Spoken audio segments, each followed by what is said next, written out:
and welcome to MLH Media Uncensored episode 3. We got a hell of an episode in store for all you folks here today. Really excited to be able to bring this program here to you guys all live and in person. Really excited for this show. Got Jim West, Carlos Figueroa joining the program a little bit later today. But first, we got to break down that matchup that went down this past weekend. Tiara and Brandon Royval. If there was a potential for a fight of the night contender, let me just tell you folks, this was definitely up there because, oh my God, these guys, these flyweights turned into just absolute dogs. Like, if you were to tell me that these guys weighed 125 pounds beforehand, I would not have believed you because the way that they were moving around in there, it did not seem like a flyweight type fight, and it was a different type of energy for that one. I was actually watching it while I was at work. Congrats to Brandon Royval getting that split decision victory, but I don't know. I think that's a little bit of I don't know how Sal Diamato scored it for Tatsuro Taira. I know that he had the takedowns and so on and so forth, but I just really feel like Brandon Royval was having a really good time on the feet, and he was having a lot of success there, and I really think that overall, the title picture is kind of taking a complete detour over there in 125 because you previously had Tatsuro Taira, who is possibly going to match up with either Alexandre Pantoja in the future, or if Kai Sakura gets that win over Alexandre Pantoja, then the UFC has the potential to go to Japan and has this layout. But Brandon Royval kind of put a stake into some of those plans, and I think that we may possibly be seeing either Royval face the winner of Moreno and Abazi, or hear me out here. I think we could possibly see the man Brandon Royval, Raw Dog, gain a title shot in 2025 and him waiting it out. And I think honestly he does deserve it, especially after taking out a guy like Tatsuro Taira. And I know he's had those 2 losses to Pantoja, but at this point in the flyweight division, he's almost, I would say Pantoja is almost at that Demetrius Johnson-esque level. And I think that the more and more that we watch these fights and the more and more that we see these kind of flyweights play out, we'll really truly see how Pantoja's championship reign, how it will develop and how it will continue to seize into the future. And so let's just go ahead and take a look at the card overall. We had some absolute amazing fights on this one, and if you got to look at the main fights to highlight from this one, I definitely liked Grant Dawson. Got a big win over Rafa Garcia, and he looked really good doing it. He's always been criticized for kind of not being the most exciting fighter, not being the most he's going to do this and that to you, but man, let me just tell you, he had one hell of a performance against Rafa Garcia. He looked really good in there. He was able to get Garcia down to the ground relatively pretty easy, and then just was able to finish him from there in the second. So congratulations to Grant Dawson getting the win over there. D-Rod also getting back on track, and then it would be a shame if I didn't mention Ramazan Tamirov, who was able to get a swift victory against CJ Vergara, was able to get him out of there very quickly in the first round. And he had CJ Vergara doing a dance out there in the middle of the octagon and just trying to avoid those strikes. So big congratulations to Tamirov. Possible another flyweight that we'll see on the rise over there. And the 125 division, definitely a division that is looking to possibly see some more competition into this 2025 year. Pat Sabatini getting a win over Jonathan Pierce. That was not something I really had down in my books. I know Pat Sabatini's been doing a lot of grappling. He's been staying very active in that sense, but he proved he's on a whole different level with that win over JSP. I really think that Pat Sabatini has the potential to go on a little bit of a run, especially if he's able to keep up this streak of activity. He had a little bit of a tough outing against Diego Lopez, but what fighter has had a tough outing against Diego Lopez? Let's go ahead and contact Monzoar Evolov about that question. But we go ahead and take it over a little bit more down the card. Junior Taffa getting the win over Sean Sheriff. That was not something I expected. Sean Sheriff had a little bit of a rough second round. He was dominating in that first, had Junior Taffa down. I thought he was possibly going to be able to finish him with strikes, but that was not the case, and Junior Taffa was able to pull through with that TKO win after Sean kind of looked a little discombobulated in that second. Obviously wishing the best for Sean going forward, and hopefully look to see him back in the UFC fighting another fight, or I don't know, maybe back over that lights out in California. That's always great to see the California guys come back, but obviously always want to see them in the UFC and succeeding. Speaking about California fighters, Corey McKenna dropped her matchup in a split decision loss to Julia Palastri. Just wasn't Corey McKenna's night that night, but I think genuinely, she has a real bright future ahead of her. I mean, only 25 years old, and someone that is fighting, even though she is fighting at strawweight, fighting above her weight class, I mean, she could be someone that's fighting at that atom weight class, and I believe that she has done more than enough to prove herself on the regional scene. So I think that we'll possibly be seeing her either make a return to Cage Warriors here pretty soon, or who knows, A1 Combat. I know that there's an organization that she obviously has done commentary for alongside yours truly, but that would be pretty awesome to see her return to the cage over there at A1 in front of I mean, I know she's over there from England, but yeah, that Team Alpha Male team has really just taken her in as their own, and I think that that would be a nice homecoming for her to be able to go ahead and fight over there at A1, or maybe we, like how I said, going in Cage Warriors. I think that would be a great landscape for her to try and possibly get back into that UFC. And who knows, if they do open up an atomweight division, like I think she stated that in her most recent post. I think she said that she possibly wasn't going to be looking to be signed by the UFC after this one. So that's kind of why I was mentioning said Cage Warriors and A1 Combat and so on and so forth. So just wanted to, wish my best onto Corey moving forward.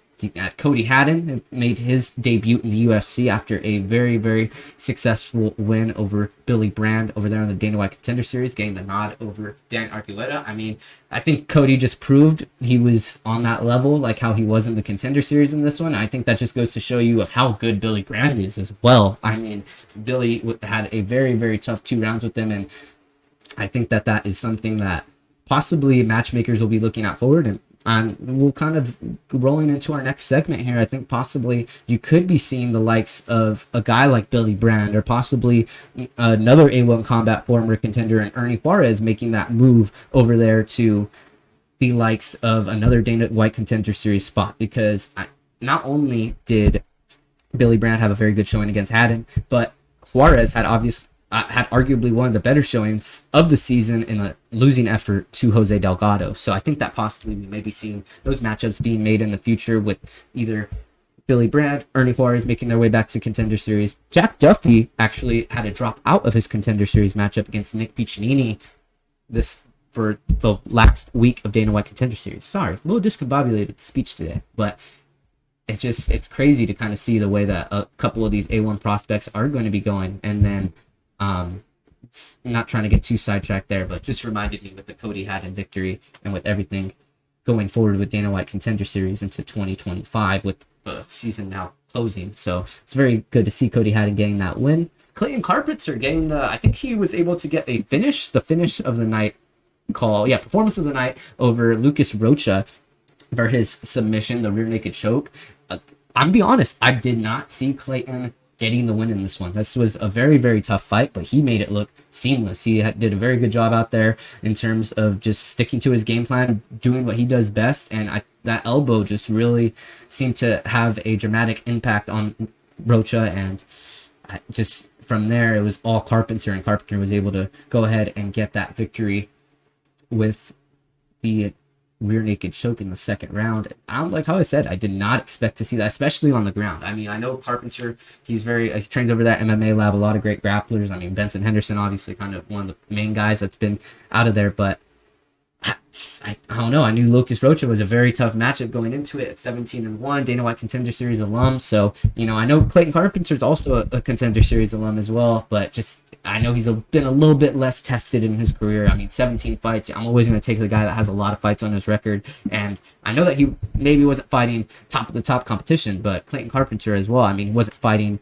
guys that were absolute killers in anything. So I thought, if anything, that was going to be a pick'em. But Clayton Carpenter had a very, very solid performance out there. Possibly another flyweight we'll see on the rise over there. He had a couple of flyweights on this card that had some really, really solid performances along with Mr. Clayton Carpenter. You had Ramazan Tamirov, like how we were speaking about earlier, had a very, very good outing against CJ Vergara.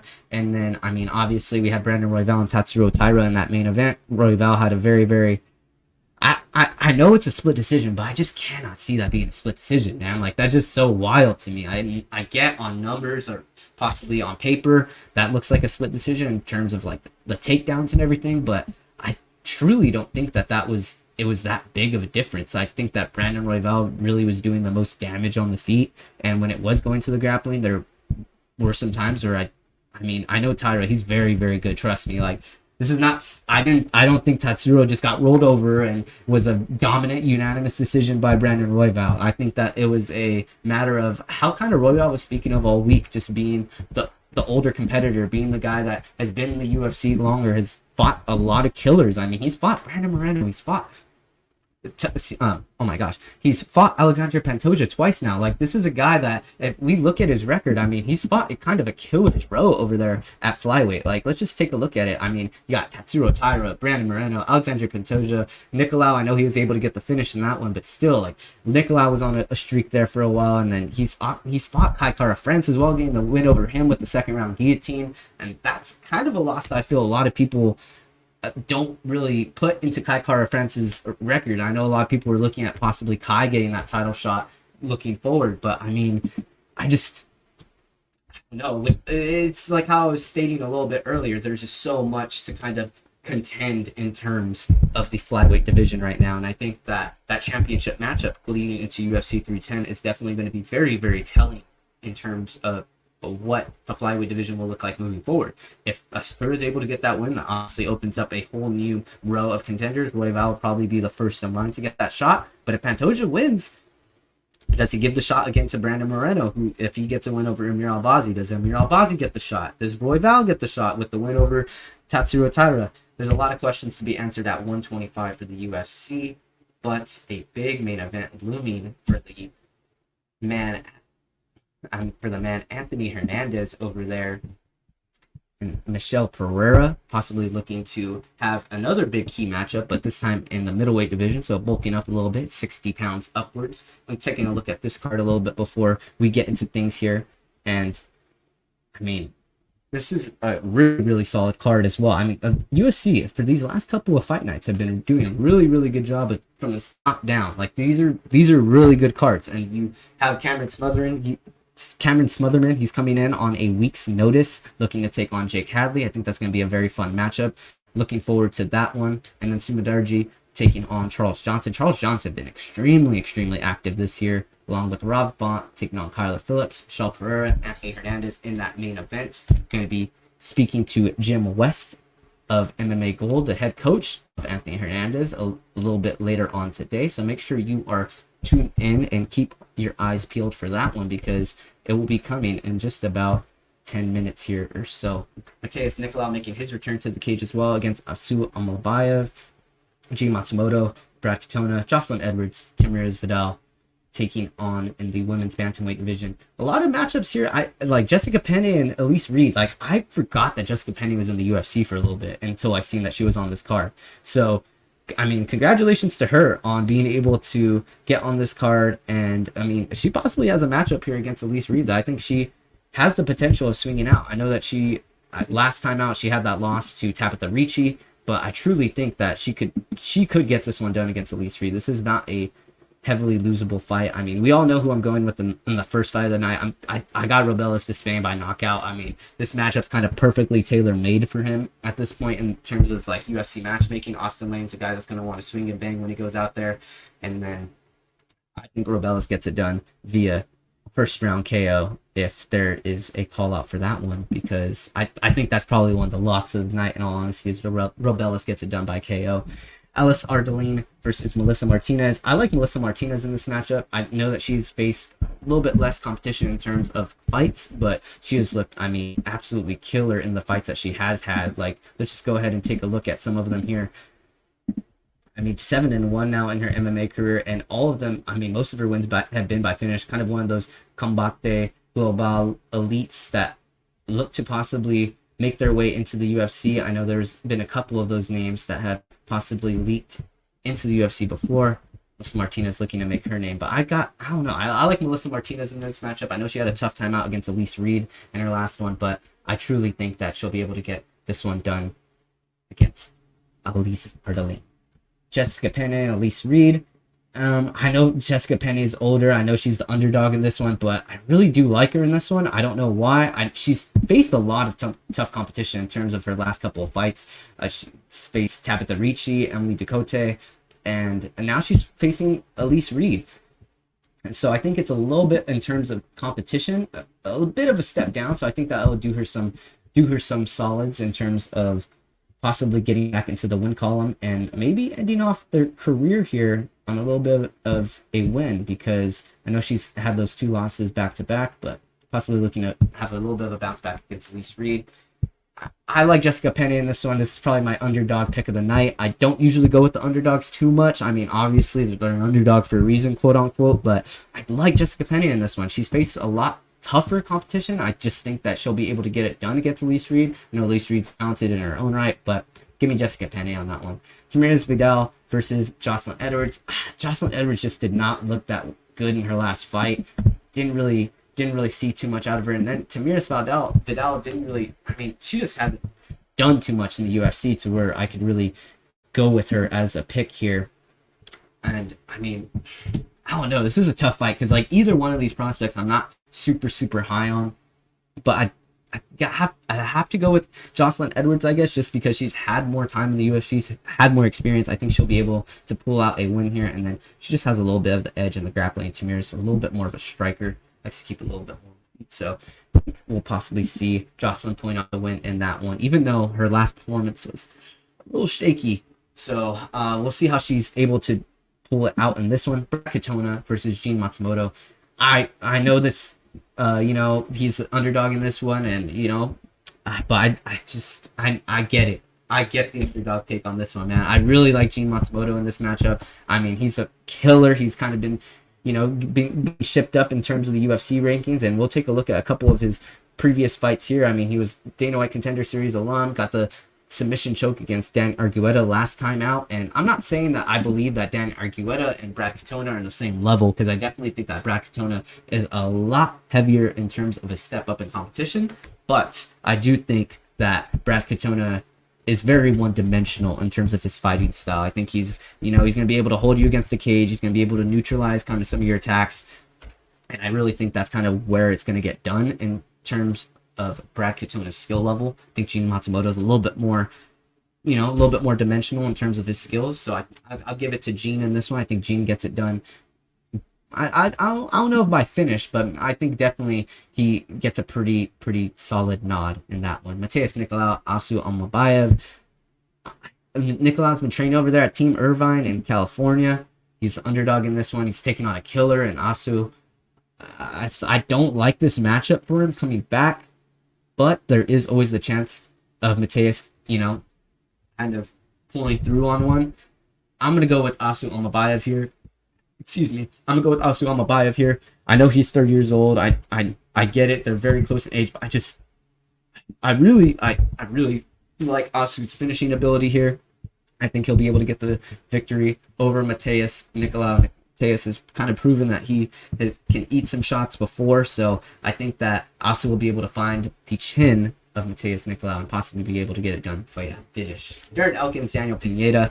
I'm going to go with Darren Elkins just strictly because he's a California guy. He's over there at Team Alpha Male, but I know Daniel Pineda, definitely very dangerous in his own right, and I mean, I wouldn't doubt that this is a very action-packed fight, because whenever Darren Elkins goes in that cage, man, he really, I think Joe Rogan was saying at one time, he truly lets it all out in there, man. It's absolutely insane, how much he pushes himself in the cage, and just compared to, you watch some other guys just give up on themselves, Darren Elkins is not one of those guys that's going to give up on himself. So I think that maybe a little bit of what it comes down to here, maybe a little bit of the I think Darren Elkins has a little bit more of UFC time in the cage, 18-10 in the UFC, and Daniel Pineda has not been as lucky at 5-7. So give me Darren Elkins in this one. I like Darren.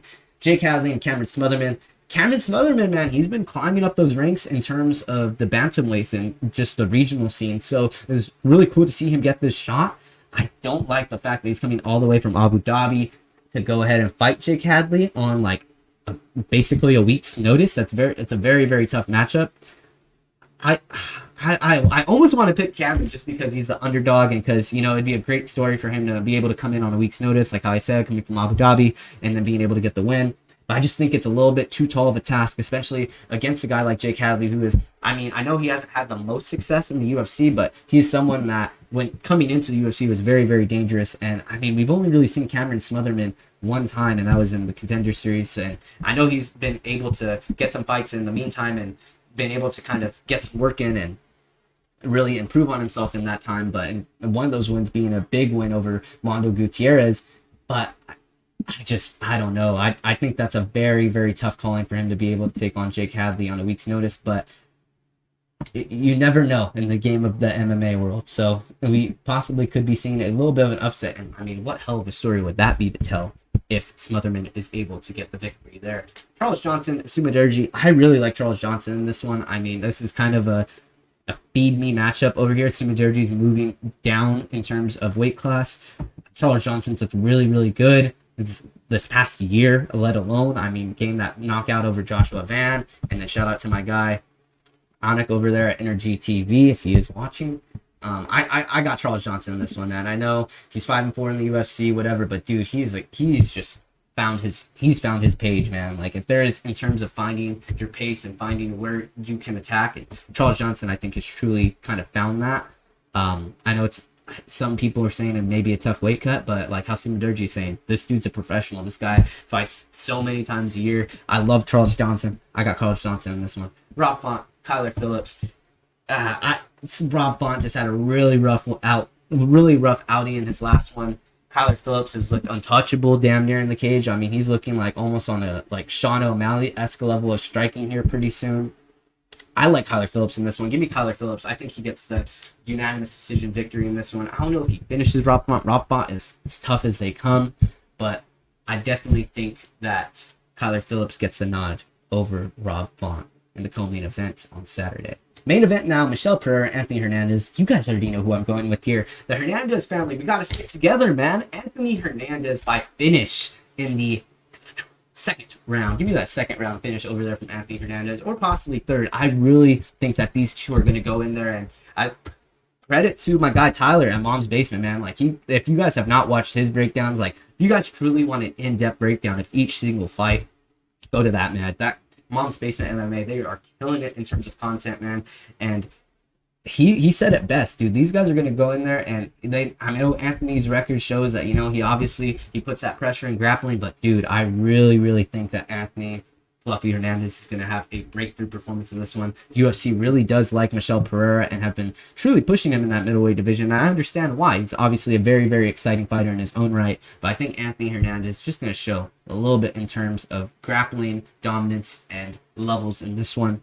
I like Anthony Hernandez by second or third round TKO if you are a betting man and want someone to bet on. And let's check out the odds in this one. Let's see if he's actually so he is the favorite in this one, actually, which is very, very surprising considering the fact that technically Michelle Pereira is the number 13 ranked and he is number 14. They're both only a spot off from each other. So I didn't think that there would be a favorite at all. I thought, if anything, maybe there would be kind of a pick'em's odd, but a very, very interesting odd maker's choice in that one.